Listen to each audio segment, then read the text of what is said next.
কাশ্মীরের পেহেলগামে পর্যটকদের উপর বন্দুকধারীদের হামলায় ২৬ জনের মৃত্যু কেন্দ্র করে ভারত জুড়ে প্রায় সব রাজনৈতিক দলের নেতারা আরো জাতীয়তাবাদী শক্তিশালী নিরাপত্তা ব্যবস্থার দাবি তুলছেন। এর মধ্যে খানিকটা স্রোতের বিপরীতে হাঁটলেন পশ্চিমবঙ্গ সিপিআইএম এর কমিউনিস্ট পার্টি অফ ইন্ডিয়ার মার্ক্সবাদী সাধারণ সম্পাদক মোহাম্মদ সেলিম। তিনি সাধারণ মানুষকে সাবধান করছেন যাতে এই ঘটনার কাজে লাগিয়ে কোনো সাম্প্রদায়িক উস্কানি ও বিভাজন বাড়াতে না পারে। কাশ্মীরের ঘটনাকে কেন্দ্র করে ভারতের অনেকটা জাতীয়তাবাদ সুনামি তৈরির মধ্যে তার এই মন্তব্য ভালোভাবে দেখেনি সামাজিক যোগাযোগ মাধ্যম ব্যবহারকারীরা। মোহাম্মদ সেলিমের তীব্র সমালোচনা শুরু হয়েছে সামাজিক যোগাযোগ মাধ্যমে, বিশেষত ফেসবুকে। বুধবার দুপুরে সিপিআইএম এর প্রচার বিভাগ ফেসবুক রাজ্য সম্পাদকের একটি ছবি দিয়ে তার একটি মন্তব্য প্রকাশ করে। সেখানে মোহাম্মদ সেলিম বলেন, কাশ্মীরে ৩৭০ দ্বারা বাতিল করে বিজেপি সরকার যে পদক্ষেপ নিয়েছিল তাতে সন্ত্রাসবাদকে আরো উস্কে দেওয়া হয়েছে। এখন পর্যটকদের উপর এই হামলা ঘিরে সারা দেশে সাম্প্রদায়িক উস্কানি ছড়ানো ও বিভাজনের চেষ্টা হবে। অমরনাথ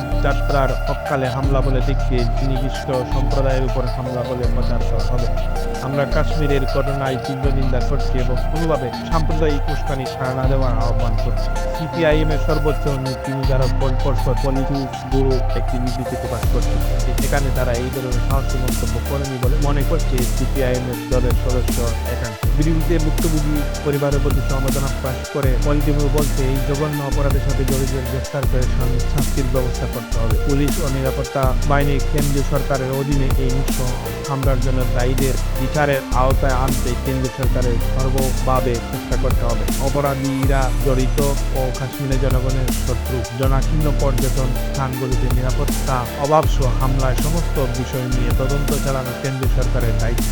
চরমপন্থী মৌলবাদী শক্তির বিরুদ্ধে এবং কাজেবিদ মুহূর্তে সিপিআই মার্ক্সবাদী ভারতের জনগণের সঙ্গে অর্থাৎ যে কথা মোহাম্মদ সেলিম বলেছেন, এই ঘটনার জেরে ভারতে আগামী দিনে সাম্প্রদায়িকতা ও বিভাজন রাজনীতির বাড়ার আশঙ্কা রয়েছে। সেই ধরনের কোনো মন্তব্য করেনি দলের শীর্ষ পক্ষ। মোহাম্মদ সেলিম মন্তব্যের জন্য তাকে প্রবল আক্রমণ করছে সামাজিক যোগাযোগ মাধ্যম ব্যবহারকারীরা। একজন লিখছেন, সিপিআইএম আজ এই অবস্থা আপনাদের এই মতামতের জন্য।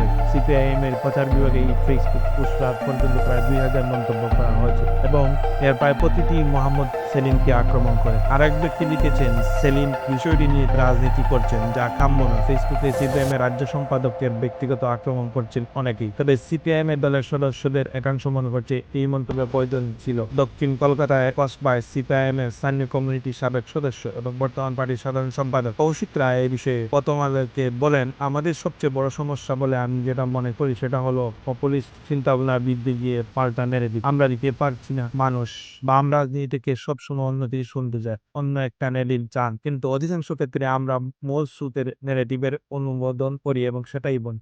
এই যে রাজ্য সম্পাদকের কথা বললেন, এই ঘটনা ব্যবহার করে কিছু সংগঠক সাম্প্রদায়িক রাজনীতি করার চেষ্টা করবে, এটা একটি বিকল্প নেগেটিভ। কাশ্মীরের ঘটনার ফলে সাম্প্রদায়িক বিভাজন এবং মেরুকরণের রাজনীতি বাড়তে পারে, এটা একটা বাস্তব সত্য এবং বিকল্প নেগেটিভ ও যেটা মুহূর্তে অন্য রাজনীতি দল বলছে না, কিন্তু পশ্চিমবঙ্গ অনেক মানুষই সেটা মনে করেন। মূল স্রোতের বিরুদ্ধে গিয়ে আমাদের কথা বলার এখন খুবই জরুরি। রাজ্য সম্পাদকের সঙ্গে সহমত প্রকাশ করে আগামী শুক্রবার এপ্রিল ২৫ তারিখে কাশ্মীরের সহিংসতা এবং সম্ভাব্য সাম্প্রদায়িক রাজনীতি তার পথে নামবে পশ্চিমবঙ্গ সিপিআইএম।